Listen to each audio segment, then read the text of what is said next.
Cita con la historia, con Javier García Isaac y Pedro Fernández Barbadillo.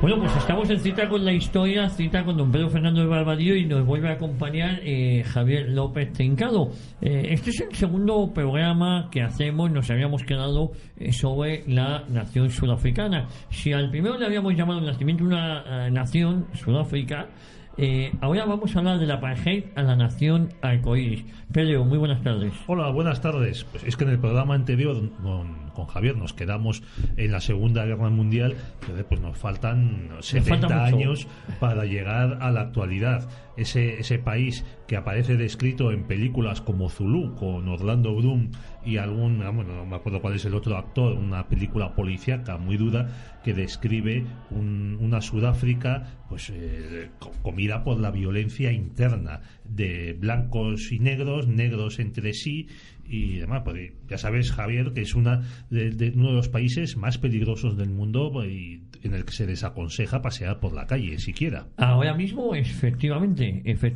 Bueno, Javier López Trincado, muy buenas tardes. Buenas tardes. Y no nos olvidemos tampoco de mencionar la persecución que está habiendo a los granjeros blancos, que muchos de ellos están marchando al exilio, a Australia en concreto, porque ya desde el gobierno se anuncia la expropiación de sus tierras. Algo parecido pasó en la antigua Rhodesia, ¿no? La matanza de granjeros blancos, pero no nos adelantemos a los acontecimientos.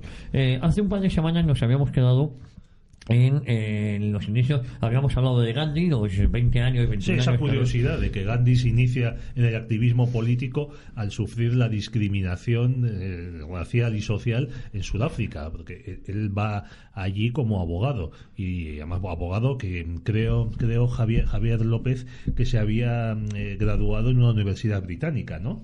Yo creo que estudió fue en 1888, me parece, a la Universidad de Londres, me parece que tuvo parte de sus estudios ayer. Era de una familia de Gujarat, creo, en la parte al norte de Bombay, de una familia bien acomodada, con conexiones con los jainistas, que es una secta de allí en la zona de la India Occidental. Gente en general bien acomodada y bueno, pues tuvo la oportunidad efectivamente de estudiar en Gran Bretaña, de tener parte de sus estudios allí. Bueno, ya nos situamos en donde acabamos el programa anterior, que era la Segunda Guerra Mundial, donde Sudáfrica parece que ha encajado perfectamente, o vamos a decir de una manera estable y beneficiosa para todas las partes, la blanca británica y la blanca africana, no hablo de los negros, en el Imperio Británico, ¿no? Efectivamente, si empezamos en el año 1945, Sudáfrica está en un momento que se puede considerar de apogeo, de un gran prestigio internacional. Ha participado en la Segunda Guerra Mundial en el bando vencedor. Su dirigente, el primer ministro Jan Christian Smuts, es uno de los estadistas aliados más distinguidos. De hecho, participó en la redacción del preámbulo de la Carta de las Naciones Unidas. Qué cosas tan curiosas, ¿eh? Sí, porque luego a Sudáfrica la expulsan de las Naciones Unidas. No es que fuera expulsada, sino que en Naciones Unidas porque yo creo que siempre formó parte de Naciones Unidas, pero es verdad que estaba excluida de muchos organismos internacionales. Por ejemplo, creo que una vez fue el primer ministro John Forster, que no sé si luego podremos aludir a él, a hablar en la Asamblea General de Naciones Unidas, y la gran mayoría de los delegados de los países, desde luego todos los del tercer mundo, abandonaron la sala. Pero es verdad que las Naciones Unidas, sobre todo en los años posteriores a la descolonización, la gran era del tercer mundo, de los países no alineados, las Naciones Unidas no van a ser una organización muy amiga de la Sudáfrica del Partido Nacional. Eso es indudable. Pero al principio es miembro fundador de Naciones Unidas, y uno de sus impulsores es Smuts, efectivamente. Es que Smuts ascendió a mariscal del ejército británico en 1941 y fue miembro del gabinete de guerra imperial dirigido por Winston Churchill. Y eso que, como contaste en el primer programa, a principios del siglo XX había sido uno de los generales que había combatido a los británicos. Smuts es una figura muy interesante. Él originalmente no era militar, era abogado, se había formado, no sé si en Oxford o en Cambridge, en los años 1890. Creo que él era originario del Cabo, pero trabajó para Paul Kruger, el famoso presidente de la República Sudafricana de Transvaal. Y cuando estalló la Segunda Guerra Anglo-Boer, él fue uno de los dirigentes militares más destacados, aunque su formación, como digo, era de jurista. Luego llegó a adquirir incluso cierto prestigio no ya como estadista, que desde luego, sino incluso como pensador, y era una figura mundial, indudablemente. Bueno, entonces se suele, si tú antes nos decías en el programa anterior que en 1652 se solía fijar en esta época de la Unión Sudafricana como la fecha de nacimiento de la nación, es que en 1948 se suele fijar como el nacimiento del apartheid, del régimen legal del apartheid. Sí, hay que decir, el apartheid, que viene a ser desarrollo separado en afrikaans, el idioma de los africanos. Bueno, eso me suena a la esfera de prosperidad asiática de los japoneses. La gran esfera de coprosperidad del Asia Oriental, ¿no? Sí, algo así, ¿no? Sí. Bueno, desarrollo separado. La idea del apartheid teóricamente era que nadie estuviera por encima de otro, sino que las distintas comunidades vivieran. Como dije, hay un vídeo en YouTube del llamado arquitecto del apartheid, Hendrik French Verwoerd, Good Neighborliness, buena vecindad, buena vecindad entre los blancos y los negros básicamente, pero también entre las distintas comunidades de cada uno de los grupos. Ya existía discriminación antes del 1948, pero en 1948 llega al poder el Partido Nacional en las elecciones de mayo de 1948 y va a mantenerse ininterrumpidamente en el poder hasta el año 1994. Llega con un programa de acentuación de la discriminación racial, y por eso que se viene a calificar como apartheid, y por eso se identifica la era del apartheid con la victoria del Partido Nacional en 1948 y sus sucesivos gobiernos hasta el año 1994. No son un régimen político distinto, ojo, es el mismo, sigue la misma constitución. Durante los años de gobierno va a haber dos nuevas constituciones, pero van a ser modificadas a través de los propios procedimientos previstos, y el país va a ser formalmente en todo momento un régimen constitucional. Inicialmente va a ser una monarquía parlamentaria dentro de la Commonwealth. A partir de 1960-61 va a ser una república parlamentaria fuera de la Commonwealth, y desde el año 1983 va a ser una república presidencialista. Y el Partido Nacional no va a ser un partido único, va a ser el partido que va a dirigir el gobierno durante todos esos años al ganar las sucesivas elecciones. Pero va a haber también partidos opositores, las elecciones van a ser plurales dentro de un orden, dentro de la restricción del censo de la que hablaremos más adelante, pero formalmente va a ser, como digo, un régimen constitucional. Bueno, volvemos a las similitudes con Estados Unidos de Sudáfrica, y es que hasta una sentencia del Tribunal Supremo del año 67 en Estados Unidos era legal la prohibición de los matrimonios interraciales, que existía en una docena larga de estados. Sí, bueno, como te gusta a ti tanto el cine y a mí, sí.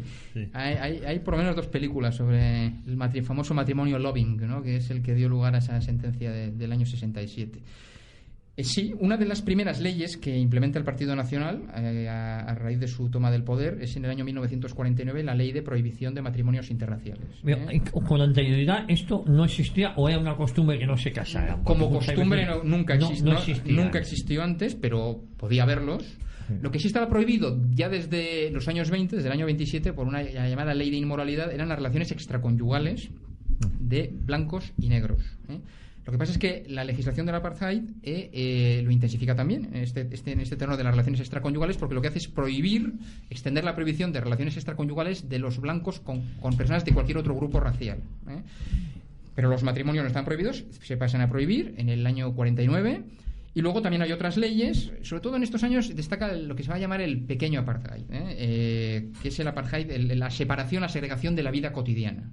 Todo esto son conceptos que han sido creados por historiadores o por periodistas, no son conceptos oficiales del propio régimen, pero el pequeño apartheid sería la discriminación en la vida ordinaria, la prohibición de matrimonios interraciales, de relaciones extraconyugales interraciales, la existencia de distintas áreas dentro de los establecimientos públicos o dentro de los vehículos de transporte, la distinción de zonas distintas de residencia dentro de las ciudades, la clasificación de las personas en 4 grupos, que eran blancos, negros, colores o mulatos, o asiáticos, el pequeño apartheid. Pero a la larga, lo verdaderamente emblemático del apartheid del Partido Nacional en Sudáfrica va a ser el gran apartheid, que es el designio que se va a ir concretando a lo largo de las décadas de que cada grupo africano etnolingüístico, digámoslo así, cada nación africana bantú tenga un estado propio.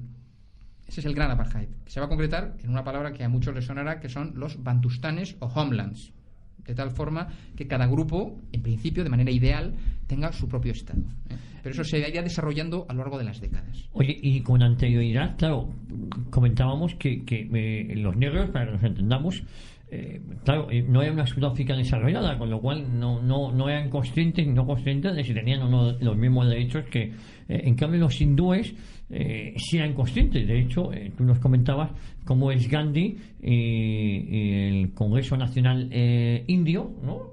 Que luego sería copiado por el Congreso Nacional Africano, el que primero empieza a reivindicar sus derechos, porque los indios sí eran conscientes de que necesitaban esos derechos, ¿no? Sí, bueno, contextualizar, básicamente es correcto lo que dices. Lo que sí que tengo que matizarte, el Congreso Nacional Indio no lo funda Gandhi. Se fundó, creo que en 1885 en la India, y Gandhi no fue fundador. Lo que pasa es que Gandhi sí que se inicia en el activismo en Sudáfrica en los años 1890, años 1900, en la zona de Natal, en la defensa sobre todo de los asiáticos, efectivamente. Y unos años, yo creo que coincidiendo más o menos con la marcha de Gandhi, algunos negros de las élites, personas que habían llegado por lo que fuera a tener una formación superior, que se habían educado a lo mejor incluso en Europa, o la mayoría más que en Europa en escuelas misionales, y que tenían cierta conciencia política, pues forman el Congreso Nacional Nativo, creo que se llamó originariamente, que sí imitaba, no tanto por Gandhi, sino imitaba a lo que ya empezaba a ser cada vez más un fenómeno mundial, que era el Congreso Nacional Indio. Entonces, de ahí viene el Congreso Nacional Africano. Lo imita en el sentido de una lucha gradual, de una lucha por medios pacíficos. En ese sentido lo toma como ejemplo, una lucha contra el dominador, como contra el gobernante colonial, pero no basada tanto en la violencia como en una lucha pacífica, una lucha, insisto, gradual, ¿no? Y ese movimiento se va desarrollando conforme avanza el siglo XX, conforme también se desarrolla económicamente el propio país, conforme se industrializa el país, conforme crece la población urbana, conforme van aflorando personas de raza negra a las ciudades, conforme se hace más común el contacto entre los blancos y los negros, más allá de la relación que puede tener en el campo entre los capataces y los dueños de las fincas y los negros que trabajaban para ellos. En ese sentido hay que ir dándoles, digámoslo así, una acomodación, y conforme surge también la discriminación, se va acentuando porque ven los gobernantes que es más necesaria, también surge una resistencia a esa discriminación. Claro, porque hasta esta época, ya en los años 50, no había esa participación o ese interés por parte de la población negra de interés político, ¿no? La política estaba para los blancos y quizá la había, como digo, en algunos sectores minoritarios sí la había. Lo que pasa es que no hay que verlo tanto desde el punto de vista de los negros como en este sentido, como desde el punto de vista de los blancos, y concretamente de que después de la Segunda Guerra Mundial el nacionalismo africano coge un gran auge. Ha terminado la Segunda Guerra Mundial, se va anunciando ya lo que va a ser la descolonización, que está prevista primero en la Carta del Atlántico de los británicos y estadounidenses del año 41. Y eso, luego, la victoria aliada es la formación de las Naciones Unidas, que las Naciones Unidas, no olvidemos que es la organización de los vencedores en la Segunda Guerra Mundial, y en la Carta de Naciones Unidas está prevista la descolonización. Entonces, el mundo ya inicia desde 1945 una marcha en un sentido que es la descolonización. Se ve una amenaza al dominio de los blancos, y entonces hay una reacción, además también de nacionalismo africano frente también a los propios británicos, que se concreta en la victoria del Partido Nacional, victoria parlamentaria, que no en voto popular, que lo que pasa es que por la distribución de los escaños les dio una mayoría parlamentaria a la coalición del Partido Nacional con el Partido Afrikaner, por eso se habla en un inicio de Partido Nacional Afrikaner, que eran los antiguos ideales de Herzog, que hablamos hace 2 semanas de él, y consiguen una mayoría parlamentaria, y entonces empieza ahí los años de gobierno del Partido Nacional, inicialmente con el doctor Daniel François Malan, también lo citamos hace un par de semanas. ¿Y el papel de Sudáfrica en esta Segunda Guerra Mundial? Hemos comentado algo por encima, pero al final, ¿a quién le hubiese interesado más que ganaran? ¿Qué bando? A ver, en cuanto a los sudafricanos blancos de origen británico, que era una parte importante y que estaban representados por Smuts, que aunque era afrikaner, era muy pro-británico, pues estaban encantados, evidentemente, con participar al lado de Gran Bretaña. Y había algunos africanos, como el propio Smuts, que también deseaban, que entendían que los intereses de Sudáfrica estaban mejor defendidos y protegidos dentro del Imperio Británico. Pero había mucho afrikaner también, nacionalista, que no olvidaba los años duros de la guerra. Habían pasado poco más de 40 años de los grandes sufrimientos y de la pérdida de la independencia de la guerra de los Boers. Entonces, lo que deseaban era que Sudáfrica, no tanto participar junto con Alemania, que tampoco tenía mucho sentido, dada la gran distancia, la dificultad de organizar la ayuda, pero sobre todo la neutralidad en el conflicto, entendiendo que a Sudáfrica no le iba ni le venía nada, y defendían la neutralidad. Y incluso hubo un movimiento en los Seba Brandbach que intentó, incluso por medios violentos, apartar a Sudáfrica de la participación en la guerra. Bueno, uno de los británicos discriminados o, digamos, minusvalorados por los afrikaners fue Tolkien, el autor del Señor de los Anillos. Bueno, más que él, su madre. Sí, bueno, más que lo que pasa es que Tolkien nació en Bloemfontein en 1892.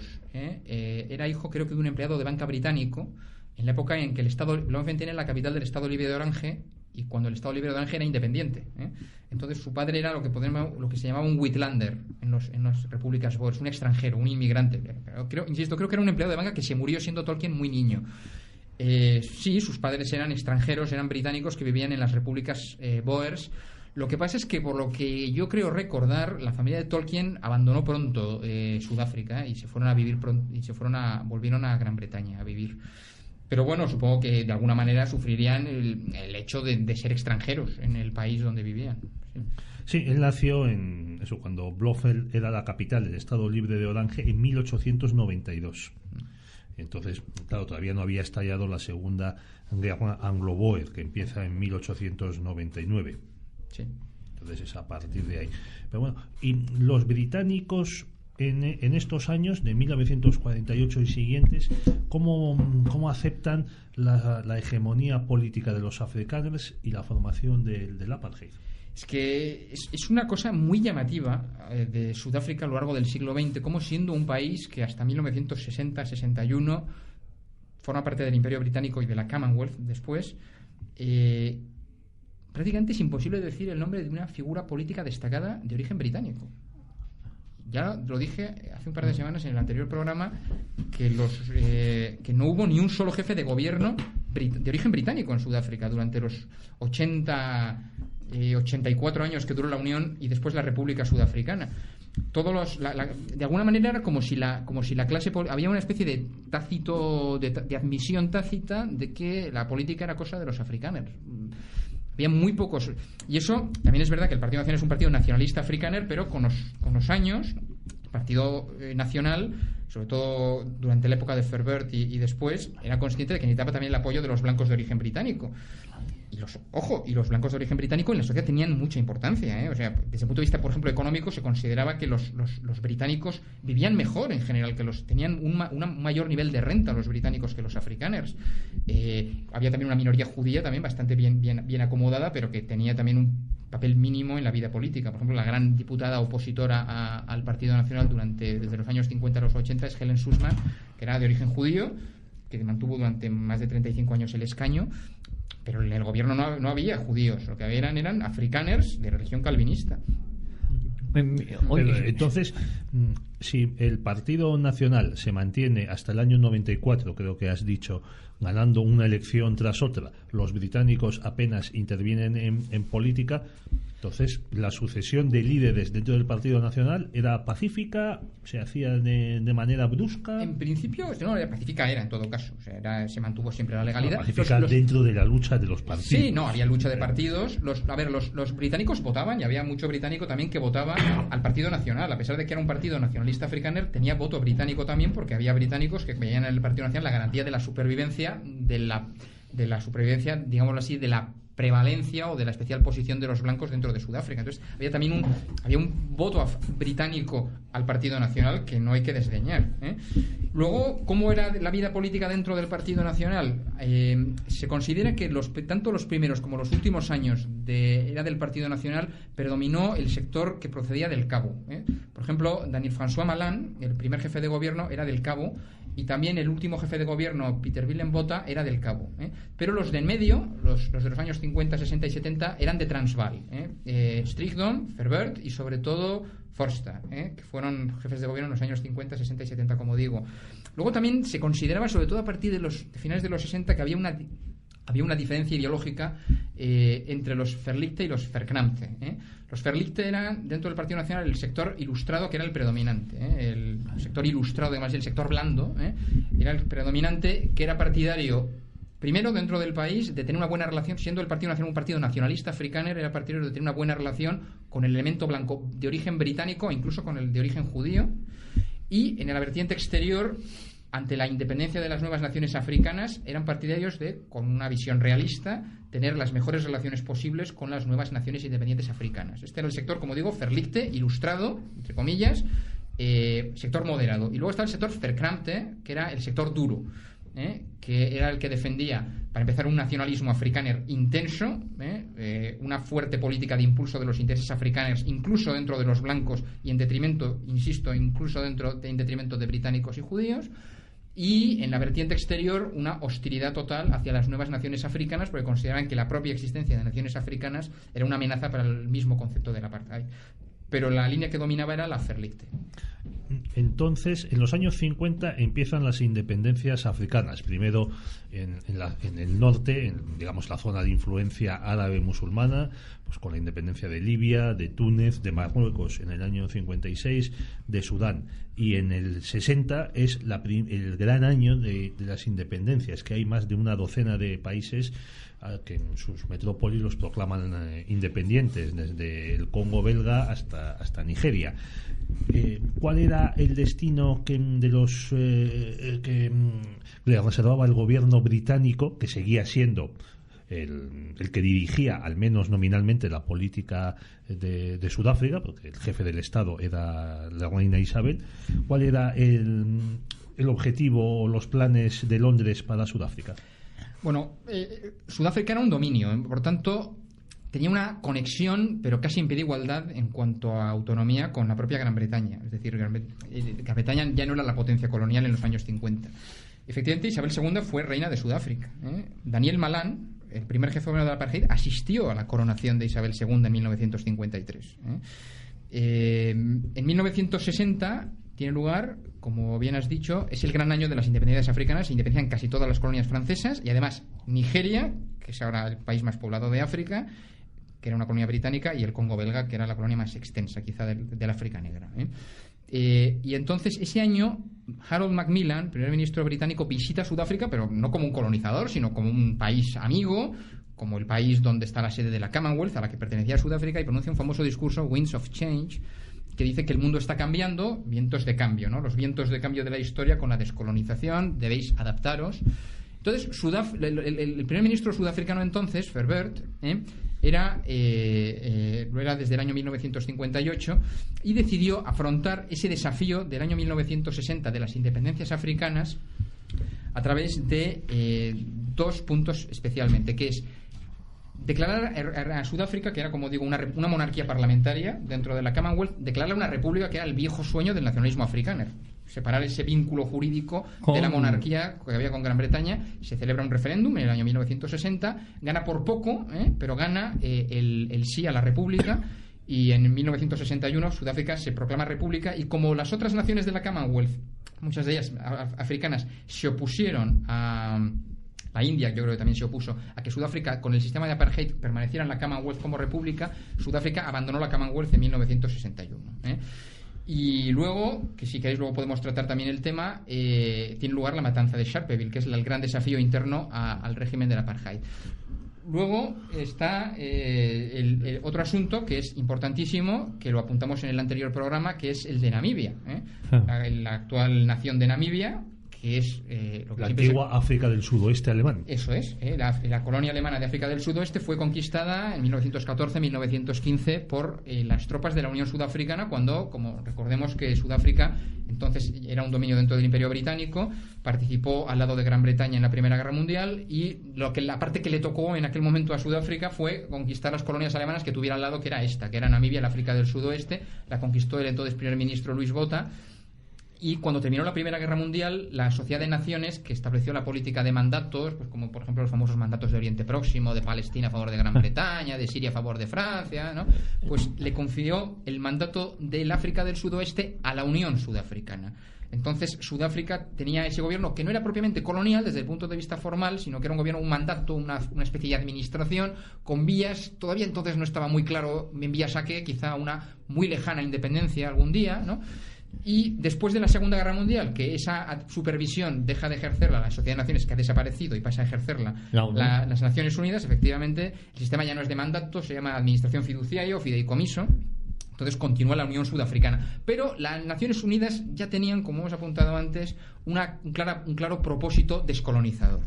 Entonces la idea era que Sudáfrica utilizara su régimen de fideicomiso para preparar a Namibia para la independencia.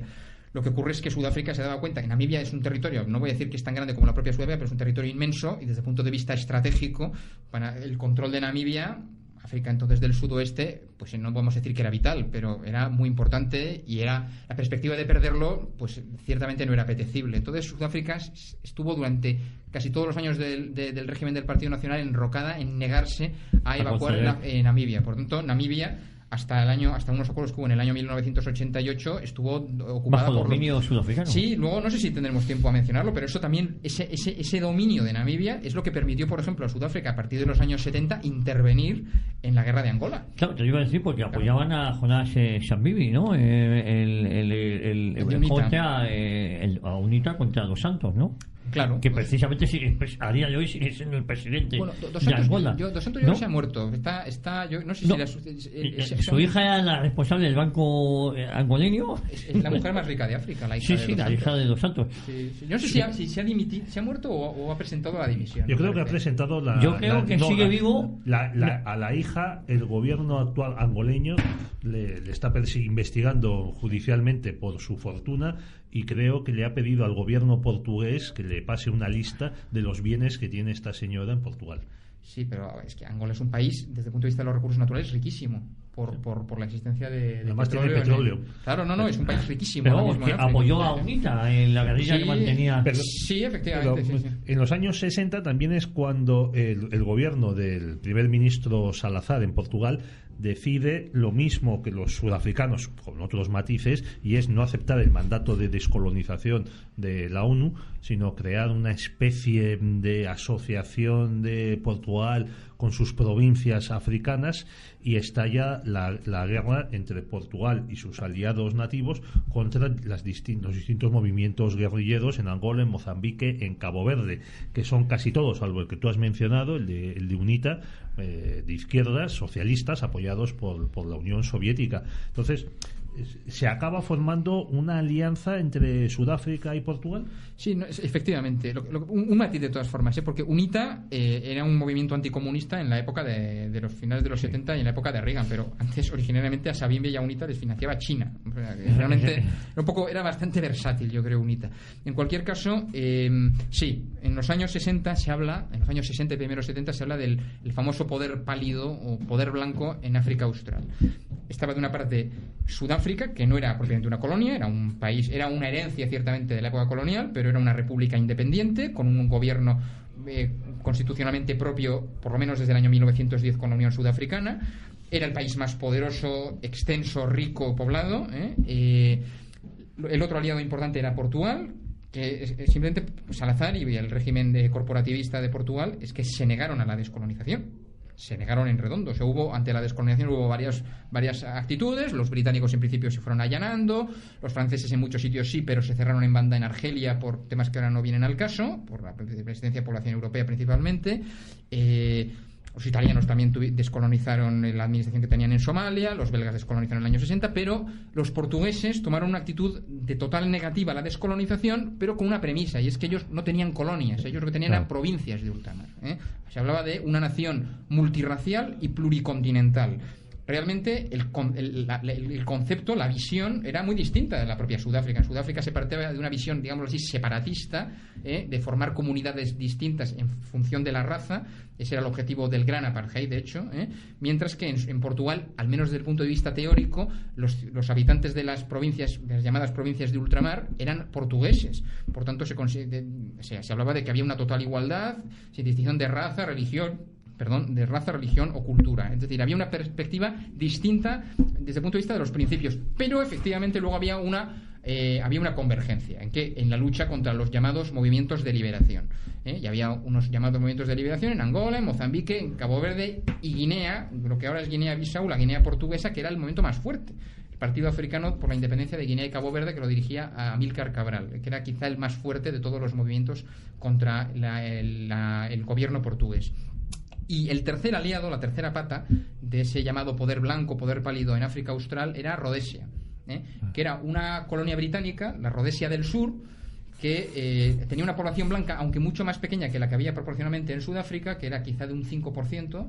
En este caso era británica, eran granjeros, sobre todo, y que ante la perspectiva de que se entregara el gobierno a la mayoría negra, en el año 1965 declararon la primera, lo que se ha llamado ahora la DUI, famosa Declaración Unilateral de Independencia de Cataluña.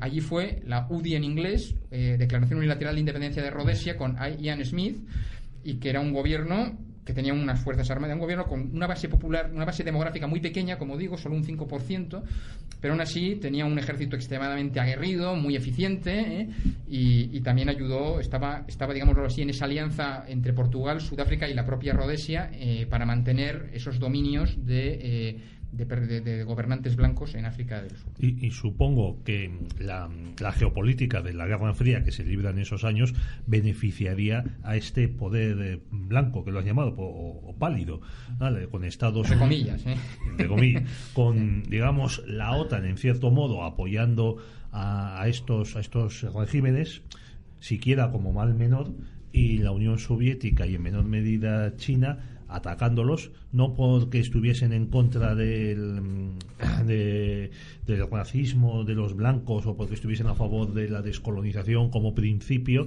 porque la Unión Soviética en su constitución aceptaba la autodeterminación de sus repúblicas. Otra cosa es que se pudiese aplicar, ya sabemos. Está claro. Y además, y sin embargo, esta situación, esta estabilidad o este status quo, claro, se quiebra cuando se derrumba el muro de Berlín. Sí, es verdad que toda la cuestión del apartheid y de la lucha de los llamados movimientos de liberación contra la dominación portuguesa o contra el propio régimen del Partido Nacional en Sudáfrica o contra el gobierno de Rodesia se mezcla claramente con la Guerra Fría. Es más, Ian Smith, el primer ministro de Rodesia, él siempre decía: yo no soy racista, yo soy anticomunista, yo no estoy luchando contra los negros, yo estoy luchando contra unos movimientos que se autodenominan de liberación y que en realidad son aliados de la Unión Soviética. Yo estoy defendiendo a Occidente aquí, no defendiendo un gobierno de la minoría blanca, porque yo creo en una evolución a favor de un gobierno donde haya una cada vez mayor participación, pero tiene que ser algo evolutivo, controlado. Eso es lo que decía, insisto, Ian Smith, el jefe de gobierno de Rodesia, ¿de acuerdo? Pero sí, se solapa efectivamente este conflicto propio de África del Sur con la Guerra Fría, y ciertamente el Partido Nacional era un partido que establece en Sudáfrica durante los años en que gobierna una línea de un anticomunismo neto. En 1950 una de las primeras leyes del apartheid es la ley de supresión del comunismo. El Partido Comunista era ilegal desde los primeros años, mientras que el Congreso Nacional Africano solo va a ser ilegalizado en 1960 después de la matanza de Sharpeville. ¿Cómo fue la matanza? Yo creo que nos podemos detener un momentín para hablar de esta matanza que supone esa ilegalización, ¿no? Sí, tiene lugar el 21 de marzo de 1960. Por tanto, coincidiendo, es el mismo año de que hemos aludido antes, de las independencias africanas. Me parece que fue en un suburbio, creo que cerca de Johannesburgo, me parece, Sharpeville, que hubo una concentración organizada por un movimiento que hubo una época que estuvo muy en boga, que era rival del Congreso Nacional Africano, que era el Congreso Panafricanista, y que se convocó una concentración en frente de una comisaría de la policía. Entonces los policías, era una multitud muy numerosa y los policías eran pocos y al parecer se vieron acorralados y dispararon contra la multitud y mataron a 69 personas. Entonces provocó una enorme indignación entre la población negra de Sudáfrica, incluso una gran indignación internacional, y empezó a raíz de la matanza de Sharpeville un fuerte movimiento armado, incluso de resistencia. A los pocos días, a primeros de abril, el gobierno, además coincidiendo con un atentado frustrado contra Verwoerd, que era el primer ministro, declaró la ilegalización del Congreso Nacional Africano. Y a raíz de la matanza de Sharpeville y de su propia ilegalización, el Congreso Nacional Africano organizó un movimiento armado, un brazo armado, se llamaba, me parece que era un Conto Besife o algo así, perdón, no lo sé pronunciar bien, bueno, supongo que será en cosa, que viene a ser Lanza de la Nación. Significa el nombre de este brazo armado del Congreso Nacional Africano, e inició una política de sabotajes, de lucha armada, de infiltración a través de las fronteras, que duró lo que sean los primeros años de la década de los 60. Uno de los organizadores era Nelson Mandela, y fue en ese contexto de esta lucha armada del Congreso Nacional Africano contra el gobierno del Partido Nacional donde Nelson Mandela es detenido y junto con otros cabecillas se le somete al proceso de Rivonia en el año 1963 y 1964, y ahí es donde inicia su larga estancia en prisión. Se decía que Nelson Mandela había asesinado a 2 policías zulúes, les había quemado el famoso método del collar, que era ponerte un neumático alrededor del cuello y quemarte vivo. Esa era una de las cosas que se argumentaba para haberle condenado a la cadena perpetua. Bueno, yo no sé, dudo de todo eso, no lo sé, pero dudo que le condenaran específicamente por eso, porque si lo hubieran condenado por eso es probable que lo hubieran condenado a muerte. Parece que la condena inicial era a muerte y luego fue conmutado a cadena perpetua. Yo no sé si él fue condenado directamente a cadena perpetua. Creo que fue condenado, creo. Lo cierto es que, bueno, él pasó 27 años en prisión. En cualquier caso, el Congreso Nacional Africano en algunos momentos, desde luego, sí que llevó a cabo actividades que se pueden considerar terroristas. También hay que verlo en el contexto, ojo, pero y lo cierto es que la lucha en ese momento es una lucha básicamente armada. De esa lucha sale totalmente victorioso el gobierno, y el Congreso Nacional Africano, a raíz de este levantamiento armado del Congreso Nacional Africano, el gobierno del Partido Nacional y el sistema del apartheid encuentra sus años dorados, digámoslo así, y vamos a asistir en la segunda mitad de los años 60 y la primera de los 70 al gran apogeo del régimen del Partido Nacional, con Verwoerd, que es asesinado en 1966 por un loco, y con John Vorster, que va a ser primer ministro hasta 1978. Son los años, digamos así, de apogeo, de mayor estabilidad del régimen, coincidiendo con el punto más bajo del Congreso Nacional Africano, que incluso hay un momento que parece que va a desaparecer, que es un grupo ya simplemente de exiliados, que viven la mayoría de ellos en países africanos o en el bloque soviético, refugiados, y hay un momento, insisto, a mediados de los 70, que el Congreso Nacional Africano parece cosa del pasado. Y en esta situación, ¿los zulúes y otros pueblos negros apoyan a los sudafricanos blancos? A ver, teóricamente el régimen consistía en una separación y en la formación, como he dicho, en la formación de homelands, es decir, de patrias para cada uno de los grupos africanos. Había, por tanto, un homeland, o incluso los Xhosas, que eran junto con los zulúes el grupo más numeroso, tenía 2 homelands, que eran Transkei y Ciskei, ¿de acuerdo?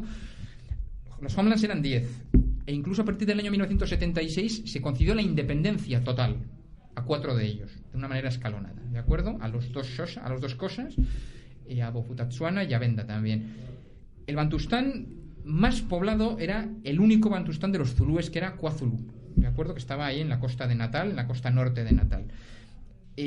Su dirigente era Mangosuthu Buthelezi, que era un aristócrata zulú, digámoslo así, una persona de la nobleza zulú, digámoslo así, la nobleza tribal zulú, vinculado a la familia real zulú, que era miembro del Congreso Nacional Africano. Lo que pasa es que era miembro del ala más conservadora del Congreso Nacional Africano, pero que colaboraba con el sistema de apartheid de Bantustanes, porque, digámoslo así, tenía una especie de línea media denunciaba formalmente el apartheid, rechazaba el principio del apartheid. De hecho, se presenta contra Nelson Mandela, si no me equivoco, en las elecciones. Pero eso va a ser más tarde. Más tarde, sí. Estoy hablando de los años 70-80, ¿no? Entonces 90, él era formalmente miembro del Congreso Africano en el sentido de que se oponía al sistema de Homelands, pero colaboraba con él hasta cierto punto para intentar hacerlo mejor para el... Y en lo que sí tiene razón, lo que tiene Pedro un punto de razón, es que el sistema de Bantustanes o de Homelands sí que hasta cierto punto se complementaba bien con un nacionalismo, por ejemplo, Zulú, un nacionalismo particularista de algún grupo bantú, se complementaba bien con el nacionalismo africano. O sea, si el nacionalismo africano lo que pretende es construir una nación africana o una nación blanca, eso se complementa bien si frente a ello se construye un nacionalismo zulú o un nacionalismo kosa. Por contra, si frente a eso se pone un nacionalismo africano unitario, digámoslo así, y en contra de que los blancos tengan la mayor parte del territorio, ahí ya no se complementa tan bien. Quiero decir que 3 millones de blancos, para mantener esta inmensa nación, tenían que tener colaboradores negros, ¿no? Y de hecho, en el ejército y la policía, uno veía las imágenes que había hombres de color, ¿no? Yo lo decía desde el punto de vista colectivo, pero indudablemente el régimen del Partido Nacional tenía colaboradores de negros, muchísimos, por supuesto que sí, personas que trabajaban para él, había también personas que eran minoría, pero había un sector de la población negra que le gustaba el régimen de los bantustanes.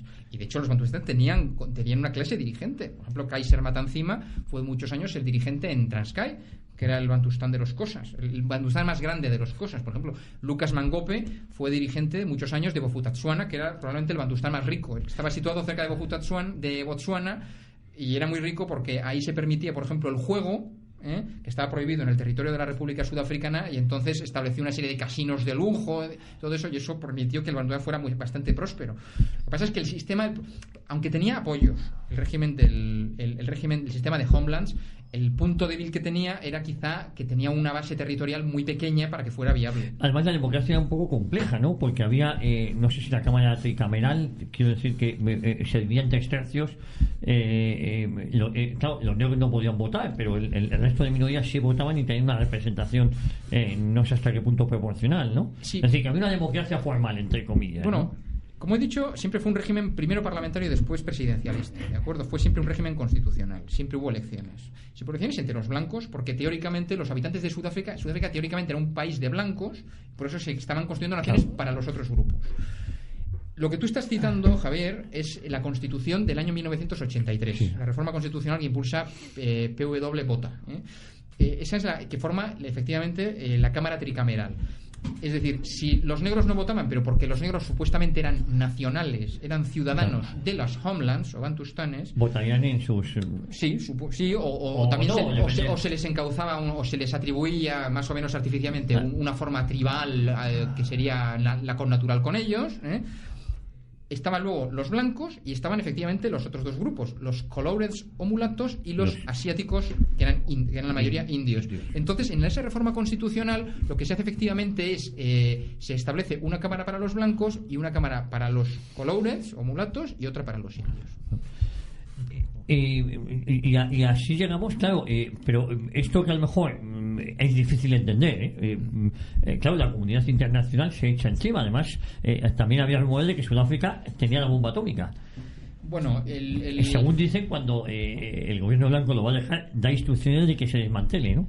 Sí, antes de que caiga en manos del Congreso Nacional Africano. Yo recuerdo la noticia yo también. Sí, pero lo de que tenía la bomba atómica se supo después. O sea, se anunció durante la transición, en el año 93, de Klerk anunció que Sudáfrica había... Frederick de Klerk, ¿no? Eso, Frederick de Klerk, que fue el presidente de la transición, él anunció en 1993 en el Parlamento sudafricano que Sudáfrica había tenido bombas atómicas, que había construido creo que 6, pero que las había desmantelado. Las había desactivado, se había destruido. En principio, el Sudáfrica, la bomba atómica la tenía una especie como garantía política en un caso extremo de levantamiento de toda la población autóctona. Quizá por alguna razón así tenía la bomba atómica, pero a finales de los 80 y primeros de los 90, al preverse ya el desmantelamiento del propio sistema, la bomba atómica ya no tenía ninguna virtualidad política. Y luego también está el segundo pensamiento, no confesado, pero que es totalmente racional desde su punto de vista, y es que, ya que vamos a entregar el poder a la mayoría negra, que no caiga en manos de los negros, no tengan la bomba atómica, efectivamente. Estoy seguro de que también estaba ahí detrás esa idea. Bueno, es que la bomba atómica la tienen los sudafricanos en alianza con Israel, que también Claro. les pasa tecnología, porque los sudafricanos tenían uranio. Y la primera vez que se habló de que Sudáfrica disponía de armamento nuclear fue en 1979 con el llamado incidente Vela, que fue un pulso, el relámpago de un destello en el Océano Índico, captado por satélites y que se asoció a una explosión nuclear, a un ensayo nuclear. Se ha discutido mucho. El incidente Vela se llama así porque era un tipo de satélite, se llaman los satélites Vela, y un satélite efectivamente detectó, creo en septiembre de 1979, unos destellos que podían implicar una explosión de una prueba nuclear en el mar. Primero, no se sabe si fue realmente una prueba nuclear, y en el caso de que lo fuera, se ha discutido mucho quién fue el autor de la prueba. Entonces, una de las candidaturas es que fuera una prueba israelí con asistencia sudafricana, sobre todo por la inmediatez territorial, porque fue en el mar, pero digámoslo así, en el Océano Índico, pero al sur de Sudáfrica, o sea, entre los océanos Atlántico, Índico y glacial Antártico. O sea, una de las candidaturas sería que fuese una prueba israelí, y otra es que fuese una prueba sudafricana con apoyo israelí, pero son hipótesis. No se sabe con certeza si realmente hubo una prueba nuclear. Bueno, lo cierto es que lo que sí es verdad es que bajo cuerda había una relación muy estrecha entre Israel y Sudáfrica, sobre todo en los años 70 y 80, cuando los dos, sobre todo Israel, tuvo unos años muy malos desde el punto de vista diplomático a raíz de la guerra del Yom Kippur. Tuvo unos años muy malos a raíz de la crisis del petróleo de 1973. Israel había hecho un esfuerzo muy fuerte en los años 60 por implantar su influencia en las repúblicas negras de África, y a raíz de la crisis del petróleo, las repúblicas negras lo que quieren sobre todo es el petróleo árabe, y rompen en masa, en cadena, relaciones diplomáticas con Israel. Incluso tiene lugar el año 75 la famosa resolución de Naciones Unidas de que sionismo es racismo. Eso es posible por esa gran mayoría de países no alineados que tienen una posición pro-palestina. Entonces Israel tiene un momento de bastante penumbra en sus relaciones internacionales a finales de los 70, y coincidiendo también con un mal momento para Sudáfrica, pues se ponen de acuerdo en una serie de cooperación militar de carácter estratégico, no oficial, pero esa cooperación entre Israel y la República Sudafricana existió. Hombre, hasta el punto de que los israelíes formaban pilotos de la Fuerza Aérea Sudafricana, entre otras cosas. También en esos años es que Sudáfrica se queda sola, porque en Portugal sucede la Revolución de los Claveles en el año 74, y al año siguiente el gobierno socialista de izquierdas abandona las colonias de Angola y Mozambique, y además prosigue la guerra que tú has mencionado desde Namibia, pero aparecen los cubanos como carne de cañón de la Unión Soviética. Incluso en el año 87 hay una batalla de blindados en Cuito, Cuanavale, que eso además se presenta como un empate y tal, pero los sudafricanos la tomaron como una derrota frente a los cubanos. Y también en el año 79 comienza Ian Smith en Rhodesia acepta una transición que conduce al Zimbabue de Mugabe, que estuvo gobernando, ha estado gobernando 30 y tantos años. Por cierto, 2 años hasta el 2017, ¿eh? Sí. No quiero dejar de... Sigue vivo, pero estuvo gobernando hasta el 2017. Entonces, Sudáfrica se queda sola. Claro. Primero, a mediados de los 70 termina esa época dorada a la que he aludido antes. ¿Por qué? Primero, en el ámbito exterior, lo que citas, el golpe de Estado de Lisboa, conocido como Revolución de los Claveles, que supone el establecimiento de un régimen revolucionario, filocomunista, durante año y medio prácticamente en Portugal, y durante esa etapa, pues sobre todo cuando estaba Vasco Gonçalves de jefe de gobierno, se establece un régimen que es el que concede la independencia a lo que eran las provincias portuguesas de ultramar, y se concede la independencia a favor de movimientos también que son filocomunistas, como el propio gobierno que hay en ese momento en Lisboa. Entonces Sudáfrica pasa de tener en sus fronteras a un país amigo, que son los gobernantes portugueses de las provincias de ultramar de Angola y Mozambique. Angola lindaba al norte con Namibia, que estaba dominada, como hemos dicho, por Sudáfrica, y Mozambique en el Océano Índico también estaba al norte de Sudáfrica, y pasa a tener unos regímenes enemigos en sus fronteras, regímenes enemigos y además prosoviéticos. Y encima, efectivamente, tiene lugar, Pedro, como has citado, al final del dominio del Frente Rhodesiano, del dominio del gobierno de Ian Smith en Rhodesia. Lo que hay que decir, eso sí, es que Forster, que era el primer ministro sudafricano en la mitad de los años 70, aconsejó a Ian Smith que negociara la salida de su régimen, ¿eh? O sea, no es que cae en contra de Sudáfrica. Sudáfrica había apoyado a Rhodesia, pero a finales de los 70 el propio gobierno sudafricano considera que es insostenible ese gobierno de Ian Smith con solo esa base demográfica de un aproximado 5% de la población, y son los propios sudafricanos los que animan a Ian Smith a negociar. De hecho, es una transición, porque hay un primer momento que se llama el acuerdo interno, creo, con los negros moderados del obispo Muzoreva, un obispo metodista, Muzoreva, y luego más adelante es cuando ya tiene que negociar los acuerdos famosos de Lancaster House a finales del año 79 con el propio Mugabe, que ya son los revolucionarios a los que no quería entregar el poder Ian Smith, pero finalmente entrega el poder con una serie de condiciones que luego, por supuesto, Mugabe terminará incumpliendo por completo, unos años después de asumir el poder. Entonces, sí, estamos en los años 80 y Sudáfrica ha perdido a su aliado portugués y ha perdido, aunque en este caso con su propia cooperación, a su aliado rhodesiano. Se encuentra solo. Lo que pasa es que todavía en los años 80 Sudáfrica sigue siendo, con enorme diferencia, el país más poderoso de África del Sur, pero con enorme diferencia por su potencial económico, por sus recursos naturales, por su preparación, por la preparación de sus ejércitos, de sus dirigentes.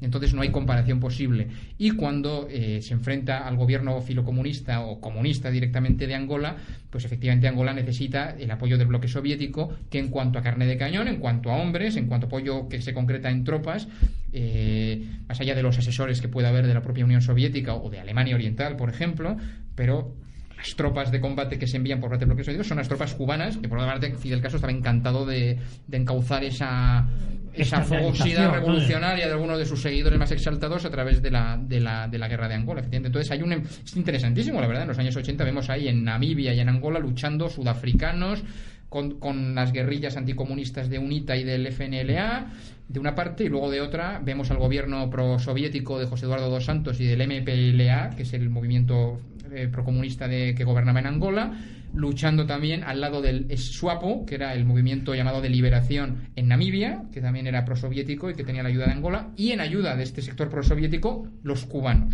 ¿eh? Vaya cacao, ¿no? ¿A que sí? ¿A que sí? Y efectivamente, y es muy importante la batalla que ha citado Pedro, la batalla de Cuito-Cuanavale, que es considerada a finales del 87 y primeros del 88, una batalla que se ha discutido cuál es el resultado.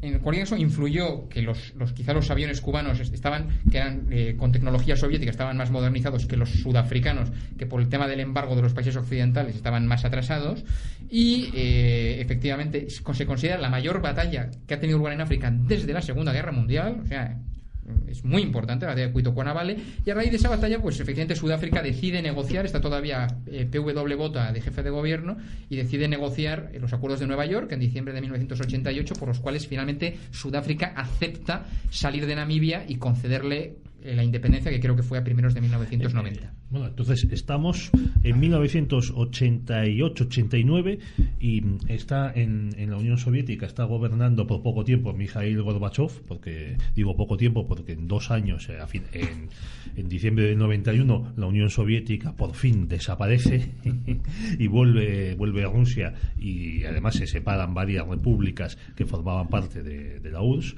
y también y cae el muro de Berlín. Ahí, claro, la justificación de Occidente, de algunos, para seguir apoyando a Sudáfrica dentro del escenario internacional de la Guerra Fría desaparece. También en el 89 dimite Botha y sube al gobierno Frédéric de Klerk, que es el que suprime el apartheid, el que saca a Nelson Mandela de la cárcel y el que abre el camino a la nación del arco iris, que es lo que hay ahora. De Klerk, ¿por qué dimite Botha? ¿Y de Klerk era también del Partido Nacional? Sí, de Klerk era del Partido Nacional. Sí. Además del sector de Transvaal, era sobrino del que fue probablemente el jefe de gobierno más duro del apartheid, que era Hans Strijdom, que fue jefe de gobierno en los años 50 durante 4 años. Lo que pasa es que de Klerk había había comprendido años atrás que había que ir desmantelando poco a poco el régimen. De hecho, Botha, ¿por qué dimite? Pues porque dimite porque se ve aislado en el propio partido, porque también se ve sin salir. El régimen estaba también por las sanciones, porque la población de color cada vez era más difícilmente controlable. Vivía el país en estado de emergencia durante varios años. Entonces había un bloqueo económico y había una situación de desorden público. El aumento de criminalidad que ha habido después del fin del régimen del gobierno del Partido Nacional también viene de los últimos años del propio gobierno del Partido Nacional, porque de alguna manera el gobierno estaba perdiendo un poco el control de la calle, ¿no? Entonces dimite en el año 1989, es elegido Frédéric de Klerk como su sucesor, y la transición va a ser bastante... Hay que tener en cuenta que la transición sudafricana, que tiene lugar entre el año 90, en que se legaliza el Congreso Nacional Africano, el Congreso Panafricanista y el Partido Comunista, y se libera Nelson Mandela, esto es en febrero de 1990, y la culminación de la transición, que es el acceso a la presidencia de Nelson Mandela en la primavera del 94, hace ahora 25 años, esa es la transición. Es una transición bastante caótica, mueren muchas más personas durante esa transición que en los 40 años anteriores de gobierno del Partido Nacional. Se dice que murieron 14.000 personas en esos años de transición, mientras que en los 40 anteriores murieron 7.000. ¿De acuerdo? Es brutal. Sobre todo muertes además entre los propios africanos de raza negra. Sobre todo la rivalidad que había entre el Congreso Nacional Africano y el partido Zulú Inkatha, ¿no? Y los Hoxas que controlaban el Congreso Nacional Africano. Sí, ¿no? aunque también había zulúes en el Congreso Nacional Africano, pero sí. Entonces, ¿por qué esta transición es tan caótica? Porque es una transición contrarreloj. ¿Por qué? Porque la transición se quería hacer de acuerdo con la propia Constitución que estaba vigente, y esa Constitución exigía que a los 5 años hubiera que hacer elecciones nuevamente. Entonces, el año 94 siempre fue el término final, y siempre, sobre todo el gobierno y de Klerk, tuvo que negociar contrarreloj, y eso hizo que las negociaciones no fueran hechas con toda la libertad y con toda la tranquilidad, con toda, digámoslo así, la sensatez que hubiera sido deseable. Pero hubo un referéndum en el 92 en el que la mayoría de los blancos aceptó eliminar el apartheid. Sí, hubo un referéndum del 68% de la población blanca, porque fue un referéndum entre la población blanca nada más, que aceptó. La pregunta era un poco compleja, un poco larga, digámoslo así. ¿Está usted de acuerdo con el proceso de reformas iniciado, creo que por el gobierno del presidente Frédéric de Klerk? Y efectivamente la mayoría aceptó continuar, porque había una conciencia entre la población africana que ya no era viable. O sea, no era viable por la cuestión, las sanciones exteriores. También era un buen momento, lo habéis mencionado, por la caída del muro de Berlín. La pérdida de apoyo del comunismo internacional al Congreso Nacional Africano podía hacer que el nuevo gobierno del Congreso Nacional Africano, que se veía como algo inevitable, fuera menos extremista. Entonces también quizá era el momento de negociar. Entonces se juntaba todo. No era viable el sistema de una parte, y de otra era el momento de negociar con ellos. Incluso a pesar de las sanciones de todo del régimen, Sudáfrica era el país de mayor inmigración negra. Claro. De la zona, es decir, estaba a años luz del resto de países de la zona, ¿no? Era el país más rico del continente, y a pesar de que se vivía mucho mejor siendo blanco que negro, de manera indudable, lo cierto es que se podía vivir mejor como negro en Sudáfrica que como negro en un país dominado también por negros. Bueno, o según también los países, pero como regla general se podía decir así. Bueno, entonces desde hace 25 años se han sucedido 4 presidentes en Sudáfrica. El primero Mandela, del 94 al 99, del CNA, y luego Thabo Mbeki, Jacob Zuma, y ahora está de presidente desde el año pasado Cyril Ramaphosa, y son todos del CNA, ¿no? Todos. El Congreso Nacional Africano es como antes era el Partido Nacional, ahora el Congreso Nacional Africano es hegemónico. Sí, es partido hegemónico, exacto, esa es la expresión, como el PRI en México durante 70 años. La dictadura perfecta, la del PRI. Claro, porque tiene el voto cautivo de la mayoría negra, que votan por defecto la mayoría de ellos al Congreso Nacional Africano, al menos por ahora está siendo así. Pero claro, el país cada vez va peor, como decíamos al principio del programa, tanto económica como socialmente. No se puede decir que haya sido una serie de juicios de valor, no se puede decir que haya sido un brillante éxito, porque hay unas cifras, por ejemplo, de infectados por el virus del SIDA y de muertos por el virus del SIDA, las cifras también de criminalidad. Viene un poco ya desde los años, como lo he dicho antes, viene de los años finales del régimen del Partido Nacional, pero es verdad que ha habido un aumento. La película que dices tú de Orlando Bloom y Forest Whitaker, efectivamente, de un país donde la tasa de criminalidad está, pues mueren a lo mejor 20.000 personas al año asesinadas. En el 2010 y el 50% se suponía que estaba infectado de SIDA. El 50% de la población. No sé si tanto como el 50%, pero ahí quizás para disuadido de que fuese de pueblo. No creo que llegue al 50%, ni siquiera de la población en edad, digámoslo así, pero es un porcentaje elevadísimo. Bueno, el caso es que estamos escuchando el himno del arcoíris, para que nos entendamos, que es el actual himno sudafricano, y con esto nos vamos a despedir. La verdad es que es una pena, nos hubiese faltado una hora más, ¿no? Pues sí, hemos empezado el programa con el himno de la Unión Sudafricana y lo acabamos con el himno actual vigente. Tal vez Javier nos pueda contar alguna anécdota de estos himnos. Sí, bueno, el himno actual, que conste que los primeros acordes son de himnos de los bantúes y la parte final de la música es el del antiguo himno que había durante el gobierno del Partido Nacional.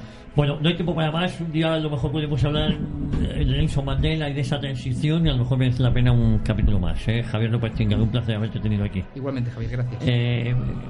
Pedro Fernández Barbadillo, yo me quedo con ganas de más. Pues sí, yo también, pero el tiempo en la radio es sagrado. Hasta luego. Hasta luego, volveremos, ya saben, les esperamos aquí la próxima semana en Radio Ya con Pedro Fernández Barbadillo en Cita con la Historia. Lo reitero, Javier, muchísimas gracias por haber estado aquí.